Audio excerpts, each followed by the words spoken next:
Yeah, I suppose I listened to a lot more pop music, you know. I mean, when I was a teenager, which wasn't that long ago, it was a little while ago.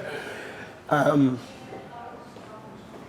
pop, the word pop and pop music, they were dirty words, you know, because it was terrible. You know, at least I thought it was, and it was. Listening back, I mean, it was awful.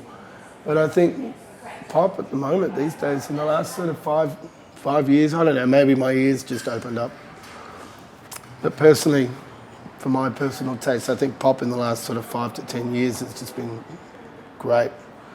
You know, from Rihanna to even Bieber at the moment. Like, I mean, Lorde, you look at Lorde, she's incredible. You know, Beyonce's done some amazing stuff, and the list goes on. And there's a bunch of great stuff, mostly women, you know, who have just been releasing incredible music. You know, I mean, Rihanna's just amazing, you know.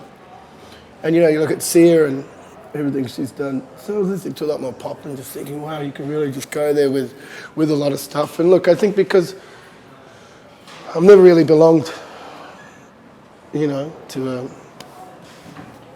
clique or a style or a group or anything like that, you know, in my career and in life, I guess, in a lot of ways. You know, I can do whatever I want, you know. I can use different instrumentation, and I can make a different record each time. I got a really short attention span, so I'd be doing that anyway, even if people didn't want me to. But I find that, you know, because I don't belong to a particular way or a particular style, and you know, I can go on a friend's hip hop track, and I can go on a folk song, and I can, you know, write folk with someone, and I can write a, you know, pop tune with someone else, and I can, you know, and I can just do it, and I can do whatever I want, you know. So it's liberating in a lot of ways. Well, liberating, that's the wrong word, because that sort of implies that I needed to be liberated, you know what I mean? Which I've never felt like I had. I've always just felt free to just go for it, you know what I mean? So it's the wrong word, but I think you get my point. Like, it's, you know, I'm able to just go there, you know. So look, I've got mates in bands that, you know, they've got a formula that they stick to, record after record, and I mean, they're fucking great, you know, they make great records. And I'm certainly not saying that their way is the right or the wrong way, or vice versa with myself. I'm just saying, for me personally, A, having a short attention span, that's the main thing. And B, you know, listening to a lot of different types of music, and C, being a fan of different types of music, and then D, just wanting to make music that I like to listen to. That's then resulted in really different sounding records from one record to another, and, you know, this one's sort of no different. Yeah. You know? The guitar is really understated in this album. Yeah, if it's even there at all. Yeah, that's right. Did you become bored with the guitar? Oh, look, I wouldn't say bored. I just got a new guitar the other day, so I mean, I love the guitar. It's just, I just need to do something different, you know, quite regularly. Because I just got a short attention span. I just get a bit, you know, and I guess it's not bored, it's frustrated.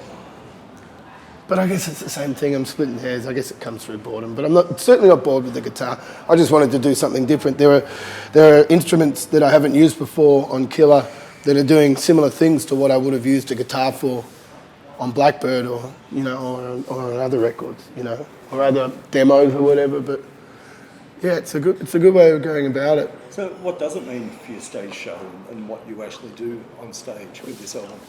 Well, I'm not sure yet. We're sort of just getting all that together now, but there's, you know, we're getting a lot more into the visuals than I have in the past, and, you know, sticking more to a bit of a grid.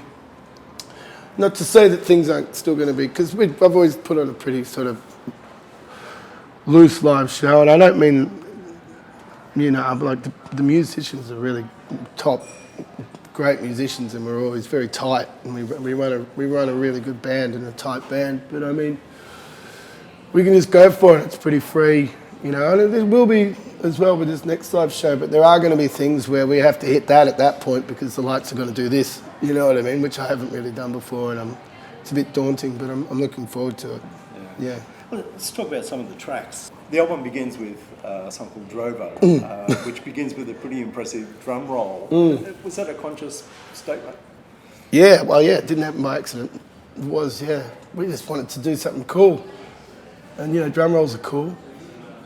And, you know, the beat that happens in Drover, I mean, look, and for that to be track one, I mean, that just comes out and just says straight up, it's like, yeah, things are different to the last record, you know, and I've touched on it before. I could have made another record like Blackbird, but I didn't want to. I'm proud of Blackbird, absolutely, but I didn't want to just do that again. I wanted to do something different, and I think something like Drover, I mean, there's no guitar in Drover. There's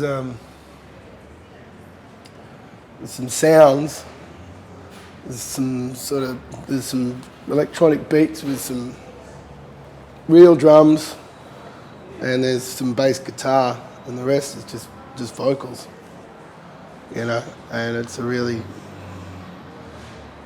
full-on beat too. So it's yeah, that's probably the most different song on the whole record to what I'd done previously, and I think yeah, as far as putting it first, I mean, it's a bit of a statement, you know, as far as stylistically, you know.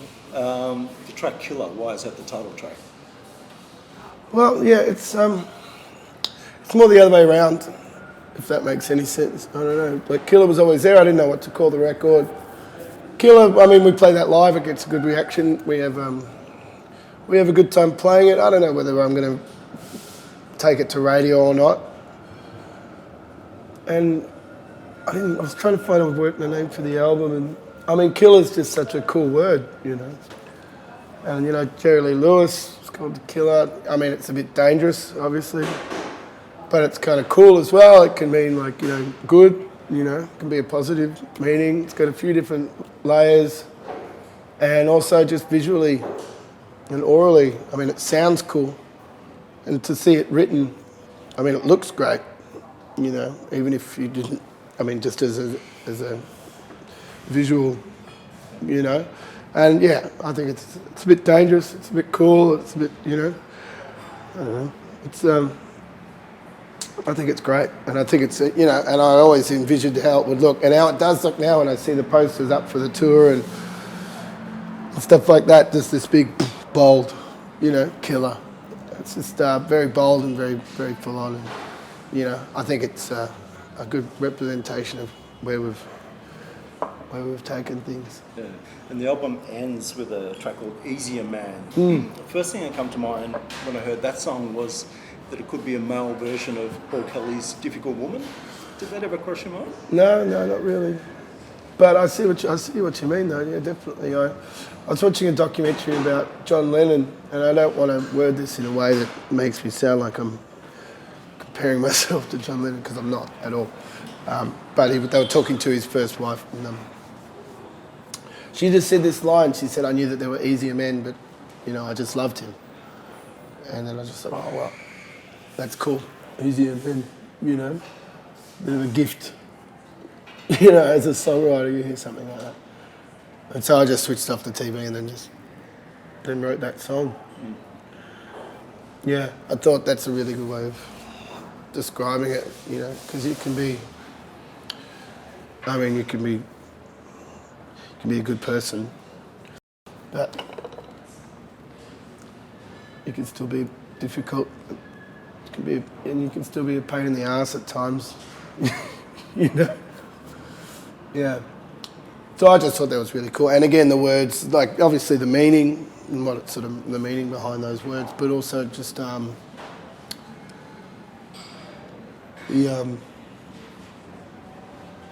way it sounded, you know, regardless of what it meant. If I couldn't even speak English, just being a musician and loving the rhythm of words and all that stuff.